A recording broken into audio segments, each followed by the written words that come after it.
We begin tonight with the sentencing of the man convicted of breaking into an Ottawa County home and sexually assaulting a mother in front of her child. Dominique Hawkins will spend decades in prison. 13 on your side's Kelly Lichter shows us what prosecutors and the judge said today in court. A 24-year-old man will spend over 3 decades in prison for breaking into a woman's home and sexually assaulting her in front of her 6-year-old daughter.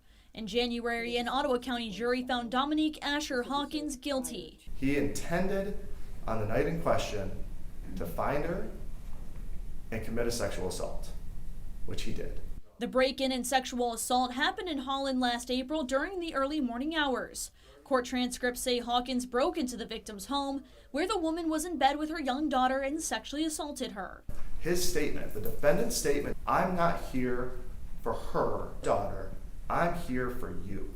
Assistant prosecuting attorney Jay Tubergen calls the crime heinous and says the crime is a woman's worst nightmare. And this wasn't the first time he's done this either.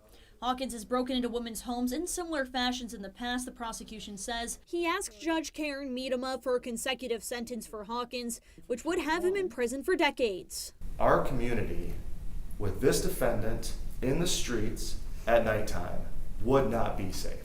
But the defense painted a different picture of Hawkins. Defense attorney Anna White says without minimizing the crime, she does not believe a consecutive sentence would be fair, and Hawkins' young age should be taken into account. Mr. Hawkins is at an age where his brain is still finishing developing, and I know that the court will look at the seriousness of the crime, absolutely, but I would also ask you to consider what is a fair and proportionate sentence for him. Judge Miedema sided with the prosecution, saying a consecutive sentence was fair and the responsibilities Hawkins to address, not an unsuspecting woman.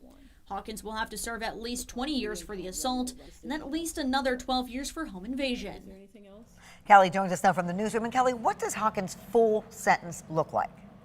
There's some math, Juliet, but adding up the numbers, he has to serve 20 to 50 years for the assault and then an additional 12 to 30 for the home invasion. He will serve a concurrent sentence of 2 to 3 years for obstructing a police officer. And adding all those together, it's 32 to 80 years in prison. Kelly, thank you.